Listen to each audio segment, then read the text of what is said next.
Welcome to Beyond Better, a podcast that explores a simple but profound idea. We all deserve to live lives we love, and that includes our work lives too. I'm your host, Stacey Ennis, an author, book coach, speaker, and long-time location-independent entrepreneur living in Portugal with my family of 4. Join me as I talk business, location independence, writing, publishing, and so much more, all focused on building a life that is beyond better. Welcome.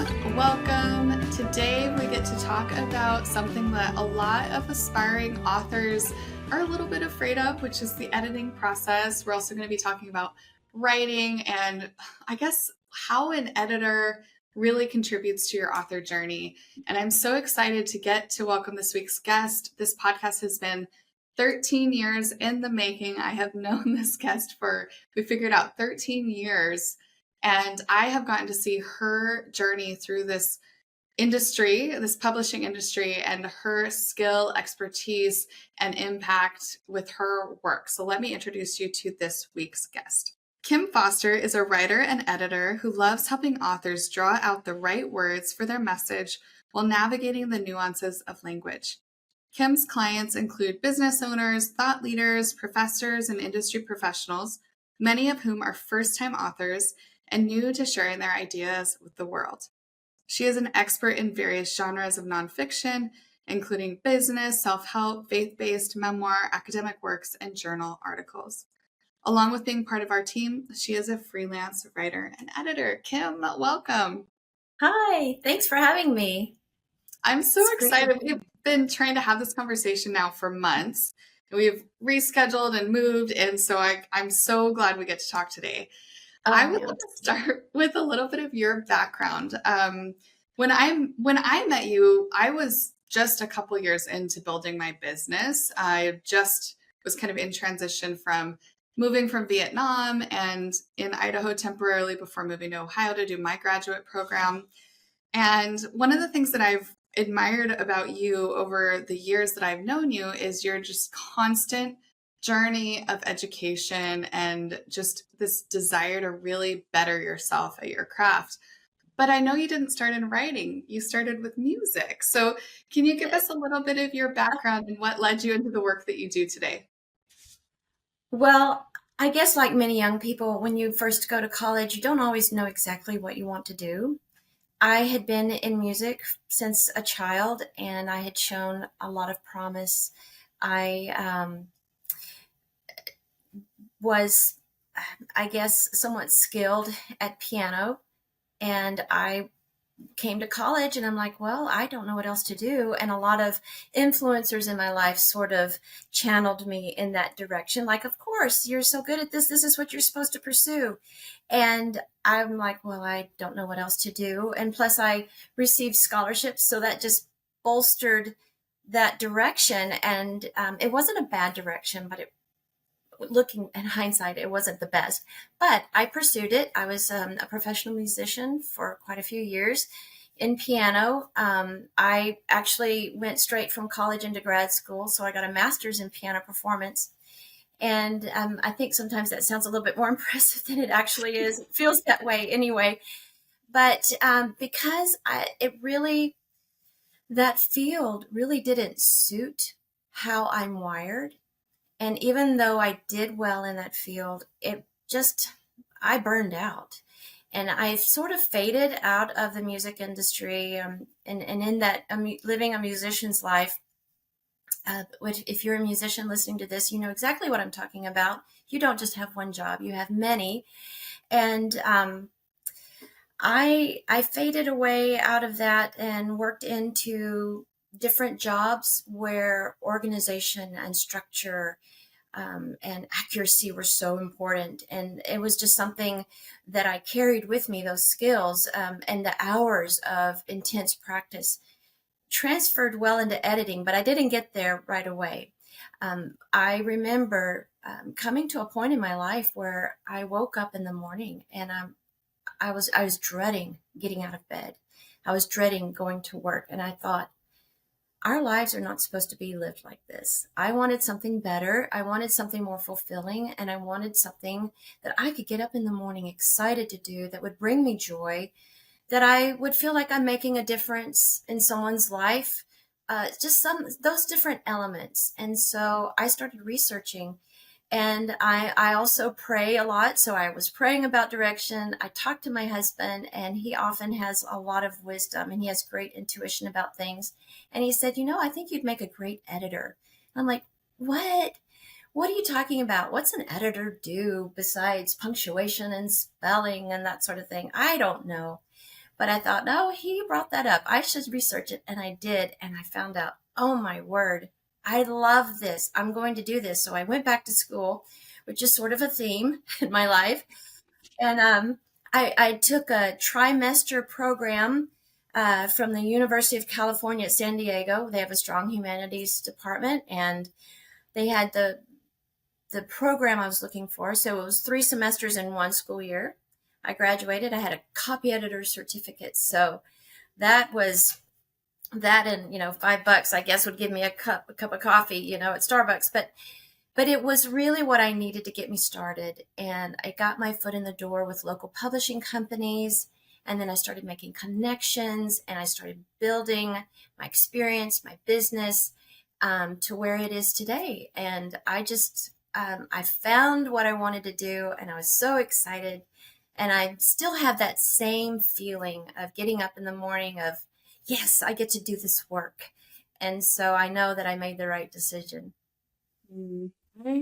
That was so beautiful, Kim. I don't think I've ever heard you kind of tell this story like this. Of course, I've gotten to witness a lot of this story. So, I haven't heard you recount it. And I actually didn't know that component of dissatisfaction that fueled your move into editing. And it's interesting. I'm actually getting ready to go. After this, I'm going to piano lessons. So I was thinking about my piano teacher, and you're right. It is so much, like, I think he has so many different roles that he plays in our, local music and doing lessons. And he seems very joyful and really loves it. But I think you do have to have the right vibe, right? And like temperament to live that lifestyle. What is it about editing and the work that you do? I know you're also a writer, that has felt so aligned for you, that gives you that sense of joyfulness when you wake up in the morning? Well, I love people. I love relationships, and I think that this job lends itself well to one-on-one. So I'm an introvert. Doesn't mean that I'm shy or anything, but it just means that the way I am wired is I like being alone at times. That's how I recharge. So to work alone on a manuscript is great, but I also love relationships, and I love one-on-one um, interaction. And I think that working one-on-one with an author is so rewarding, especially if you find someone to work with that you click with. And then you have this conversation, you have this collaboration, and you're working together on this project to see it through. And, in working with first time authors, a lot of times they're so nervous about the process, and you get to walk them through that and help them adjust to being critiqued, to adjust to being, okay, this is great, but we need to do a little bit more here, and just kind of ease them into what it is to work with an editor, and then to go through this difficult and sometimes tearful process for the author, to see them come out the other side. Oh, I did it. And look, here's my book, and I'm published, and this is a dream come true. It just brings me so much joy. And it may sound very cheesy, to say that, but actually it's very much a part of why I do what I do. I wanted to do something that benefited someone else. I like community, I like collaboration, and I like that type of work. And I like seeing someone succeed and have a dream come true and reach that milestone goal in their lives. So it's Mm. very rewarding for me. It is such a rewarding line of work, just this industry that we're in. And before we joined for this conversation, we were in a team meeting and we were kind of counting up the number of books that came out this year and the number of books we know will come out next year. And I felt so like it was so exciting. It's just so exciting to be part of that and to know that, we get to meet these authors when the book is, well, for me, it's like when it's an idea. And I may be the first person they've ever really spoken to about their book. Like they've never, not always, but actually pretty commonly, I am the very first conversation that they've really seriously had about this book.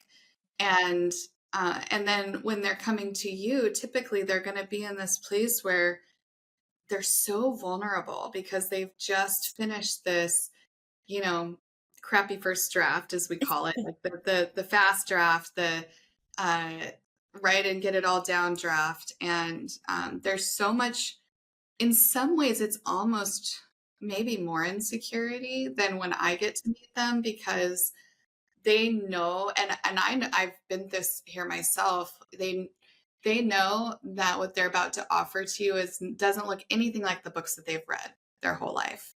And how do you, in those conversations, what do you do to help authors feel more at ease to kind of trust you? Because also trusting you is a requirement for them to be successful in this process. If they don't trust you, they're going to reject your suggestions. They're not going to believe your expertise. What is it about that relationship or how you work with them or the process that kind of enables that sense of trust and maybe disarming or maybe easing into that kind of editing journey?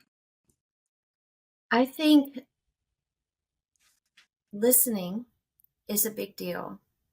Um, it's such a big step, and it's a bold, courageous step to actually have a conversation with an editor if you've never done this before and you think, oh, my writing is terrible, I can't do this, what am I even doing? And you've got all these voices in your head saying you're silly to even try, but they've pushed through to have that conversation. And I honor that because I know that it takes a lot of courage that you have to pluck up to do. And so when I approach that conversation, I want them to tell me about just tell me, what's your book about? Tell me your heart. Tell me what you want to see happen. Tell me, just talk to me about it.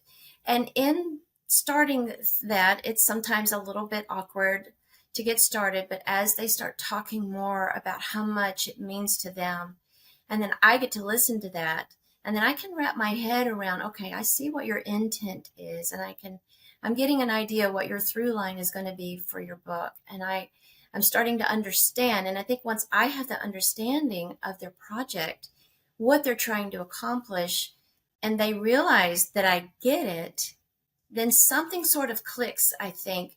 And then that facilitates and opens the door to a deeper conversation, maybe. We even get into maybe some of the mechanics. They feel freer to ask me questions about the process and just let me speak a little bit about how I would approach the project. I recently had a client that I worked with who felt like her writing was terrible, or it wasn't strong, and she wasn't good in English when she was in high school and college, and she just felt like, oh, what I have is terrible. And I got to reading it, and I was like, well, I see some areas we can condense. She wrote a lot, and I helped her weed out some of the extra, but what she wrote was actually beautiful. And I think in helping a writer see the strengths of their writing and see and tell them, I remind myself, sometimes I'm so much in my head when I'm editing, but I try to remind myself to let the author know, oh my word, this made me laugh out loud. What a great sentence, this was a great comparison, Or this story, oh my goodness, this story just sucked me in. Let's work with this more. And I think it's encouraging to them. I think if they have to be eased into, yeah, you can do this. And yeah, what you have is good. And I'm just going to help you refine it. I'm not the one coming up with the idea. You're the one that has the amazing idea. I would have never thought to write about this, and I couldn't because it's not my experience. You're the expert to write about this, and I'm just going to help you make it prettier or sound more beautiful and tighten it up and make it what you would be proud to put out there. So, yeah, I think it's listening is the first thing. That's such a great point because I mean it even goes into human psychology. You've heard um they've done, research on when people feel like they like somebody more and they like their sentiment toward people. And the more somebody talks, the less people like them, and the less they talk, the more that person is liked, That's which is true. really interesting. Yeah, Um, that's true. but I think it's also for me as a coach, for you as an editor, um, one of the many things that we are doing is really holding space for them to process and to be seen and to be challenged and validated and like all of the things. One of the things that I heard you say, and this is something I use in my coaching, is give specificity in what's working well, because part of what we're also doing, and I see for coaching definitely and editing definitely, part of our role is to help them improve their writing. And I think that a great editor, now some people come in and they don't really care, they're like whatever, just make it nice, and they don't really maybe have the time, energy, or interest to invest in that skill development. But for those that do want to grow as writers, you learn so much from the editing process. And if you have an editor, this is what I tell my book coaching clients: when you find an editor with the heart of a teacher, because that person is not going to come in and just correct things. They are going to explain things and support you in understanding the decision making. And I grow the most as a writer when I am edited by a teacher oriented editor. And I think that mindset is so foundational. And maybe also some of that vibe comes from the fact that you're married to an amazing teacher. So maybe there's that, element that comes in. I would love to hear, because I know when people think of editing, they often have this really backwards idea of what editing is. They think of the like red pen wielding, like as you're marking things on the page. But that's not what you do at all. You really specialize in developmental and substantive editing. You mentioned copy editing earlier, and we also know there's proofreading in the editorial landscape. Would you just give us like a quick and dirty of what those four things are, and then give us a little bit more layering in your own approach to developmental and substantive editing? Sure. So developmental editing, I'll start with that, is oftentimes before an author even begins writing their book. It can start with an idea and then fleshing out that idea into a very developed outline. Sometimes, if someone is so resistant to a very developed outline, is we'll at least get something down, just so we can have a little bit of structure to work on, and then we'll work in the other elements as we can. But yeah, so you're developing, you're structuring out your book. Even shorter forms like an article, you need to know what you want to say, and you need to know how you want to get there, and who are you talking to? Who's your reader?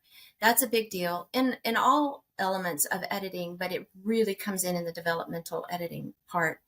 Um, Sometimes someone will come with a first draft already, and but you're just working at structure. Where are the gaps? Where are the big holes? What can we add in here? Can we add in research? Can we add in narrative? So you're just getting that form together. Substantive editing or content editing is when you come in and you're looking for even more gaps. You're looking for transitions. You're making it flow better. You're sort of shoring up the manuscript to its solid state. And you're getting it as clean as you can before you send it off to the copy editor. Now, copy editor is going to look at it more, honing in more on the mechanics. And that's where the spelling, proof, punctuation, parallelism, all these different things. And they're going to look to make sure that there are still no more gaps. Sometimes you might find an awkward sentence and it doesn't transition well into the next section. And then you're like, you gotta smooth all that out. Anything that's a hiccup, and a copy editor is going to be looking for. When it goes to the proofreader, that is when you're getting it ready for publication. There can be no mistakes. And you say that, and sometimes there are. So what you do is you have proofreading before it goes to publication, and you have post publication or post design proofreading. Because when it gets into the design, there's going to be some quirks sometimes from the program, and there's maybe like, oh, I missed that comma, or oh, there's no period at the end of that sentence, or widowed, orphaned lines, those sort of things. You're looking for all of that. So that's just kind of a quick rundown of those four. What I love about the developmental part, it's so fun because you're brainstorming with the client. You're getting to bounce things off of each other, and you're like, well, what about this? Have you thought about this? And you get to be very creative. And I like that because in the further part of the editing, it's not as creative as this phase. And this is where you get to sometimes, depending on what you've decided with the writer, you may do some of the research for them, and you may say, hey, this is a great case study. You should put this in here. And you may help them compose it. Or you may just give them, hey, here's the link. Go do it. You've worked that out with the writer ahead of time, what your involvement is. But I love that because you get to research and you get to find things that are like, oh, and I learned so much myself during that stage. So that's one of the joys of editing, is that, when you play these trivia games with your family and all of a sudden you're like, oh yeah, I know what that is. And you're like, what? How do you know this? I'm like, oh, I edited a book about this, they're like, oh, whatever. So, but anyway, so that's kind of, that stage is just hashing out and fleshing out what you want to say and getting it down. The content or substantive editing phase is when you're really evaluating, have we filled in all of the gaps? Have we put in enough here? Does this need a transition? Wow, the ending to this chapter is not working. We've got to make it have some punch. Is the first thing that the reader sees, how much punch is in that page? How much are you going to draw in that reader? Is your back cover copy strong? Are you going to suck in the reader with that?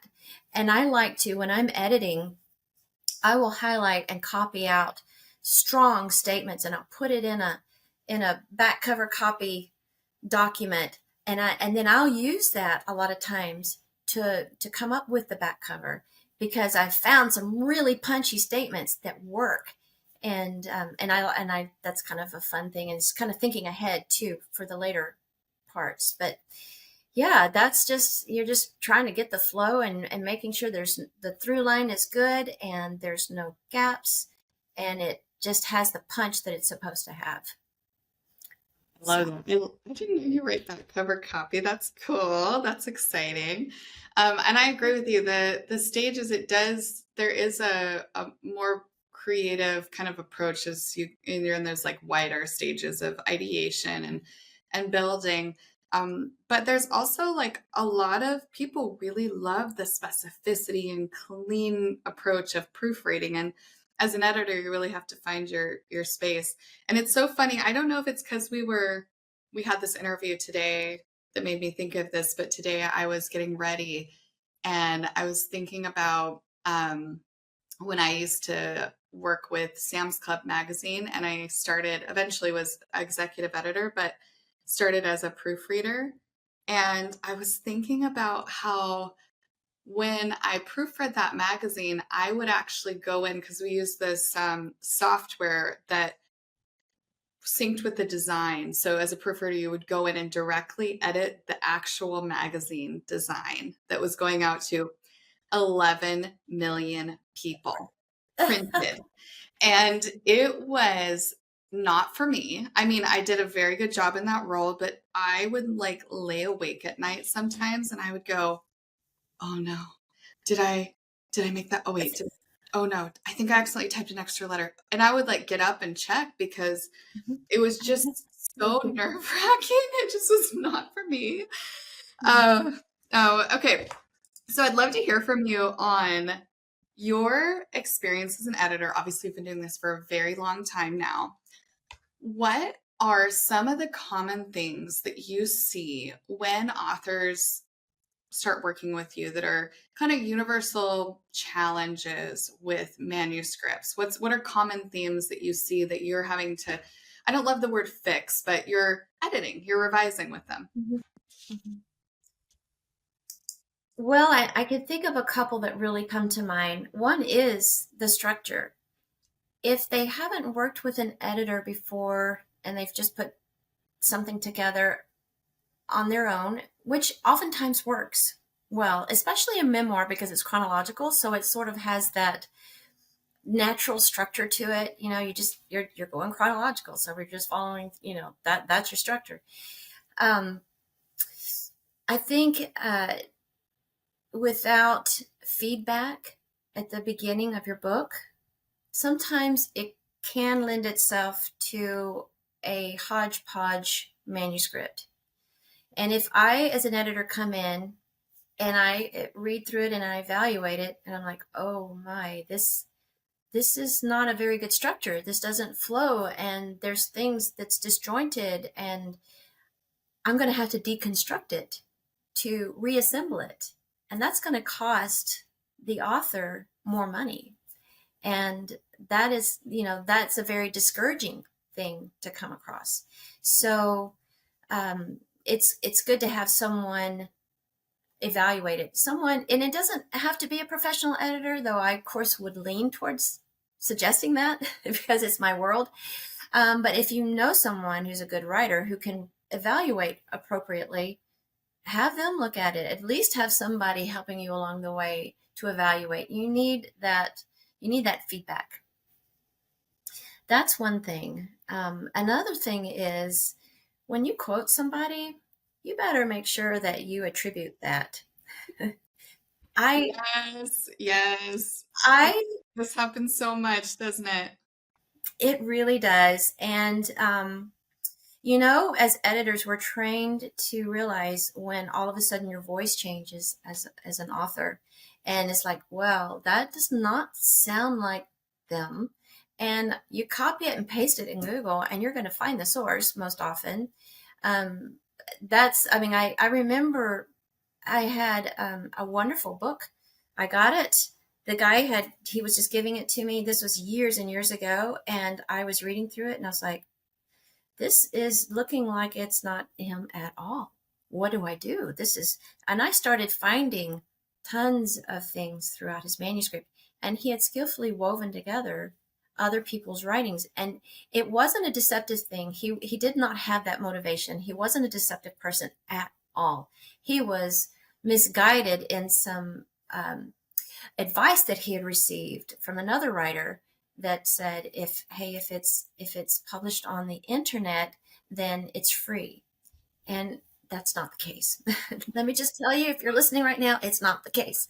So we had to go through, and it did cost him quite a bit extra because he still wanted me to help him. And I had to say, I am so sorry, but you have taken in too much content.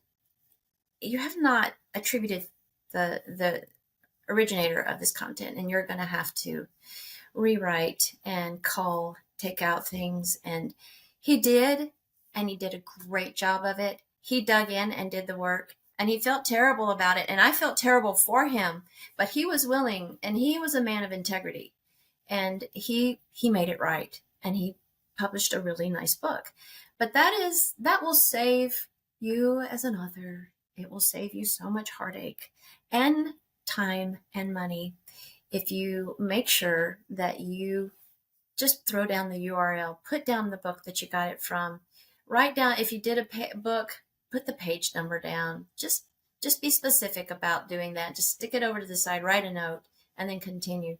But that's just an important aspect, because it's not just an ethical issue, it's a legal issue, and it can really come back to bite you financially if someone ever decided to come after you for using a bunch of their content and not saying that that was them that originated that. So, Yeah. very important. And it's their other layer today as we have AI. And I've recently been aware of some situations where AI is scraping and pulling other people's content. Somebody's using it, and then it is copyright infringement, but the person is saying, well, but I got it from AI. In our contracts, we have a specific clause saying that you cannot use generative AI if you're working with me as a coach. Like, it's not a thing that I allow. Yeah. And it just, to me, is such a huge and timely issue. I love that you brought that up. We'll be sure as well. We had an episode with an attorney, Brad Fraser, who you know, I believe. And we'll link to that in the show notes all around copyright. That was a really important and useful episode. Kim, I could continue to talk to you all day, but I have to go to piano lessons. I have to get my daughter and go to piano lessons with her. Oh, fun. So I want to close this up, but I would love for you to tell our listeners what you're most excited about right now and where they can learn more about you and get in touch with you if they're interested in working with you. I am excited still about the work that I do. So that's just sort of a continuous excitement. But something special, I think, that's going on in my life right now is that I'm writing more. And I'm at a point in my business where I am wanting to bring in the writing aspect and balance it more with the editing. So it's been majority editing, some writing, but now I want it to be more writing, maybe a little bit less editing, or integrated.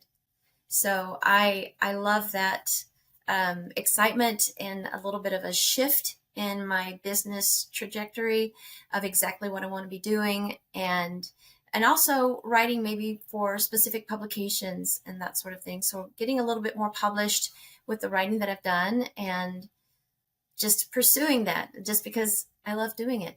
And I think, yeah, that's just something that's very rewarding to me. And I'm always looking for aspects of my business where I can develop and then flourish in. So that's where I'm headed for that. And you can contact me. I have a website that's getting reworked right now. So hopefully by the time this is published or soon thereafter, it will be available. It's in kimfostereditor.com. And I'm also on LinkedIn under Kim Foster. So yeah, if you want to have a conversation, I'm always up for that. I'll brew a pot of coffee and we'll sit down and talk about your project. A whole pot. We'll be Well, sure. I won't drink the whole thing, but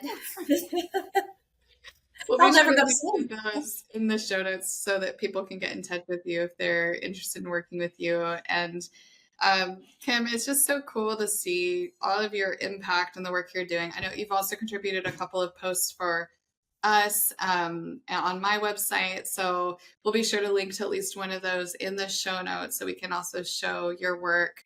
And I also just feel like the luckiest person ever to get to work with you on a lot of the projects that we Oh, do with our team. likewise. And I feel like we have some interesting partnership growth coming in 2025. Like, I feel like there's some cool projects ahead of us. So we'll see Yes. what that all turns into in the year to come. But thank you for joining with me today. Oh, Stacy, thank you so much. You're such a joy to talk with and to work with. So thank you for having me on your amazing program. Aw, thank you, Kim. And thank you to you, the listener, for joining us. I hope this was really helpful and informative for you, no matter what stage you are in writing your book. So much good information. And I hope it got you thinking about some of the things that you'll need to know on the editing journey, whether it's your first book or your sixth. And I want to thank, as always, Rita Dominguez for her production of this find podcast. She is literally the reason this podcast comes out every week. I could not do it without her, and I am so, so grateful. If you have 30 seconds right now to rate and review this podcast, it makes a massive difference in me being able to reach more listeners with the message of living a life that is beyond better and bring on amazing guests like Kim. And I will be back with you before you know it.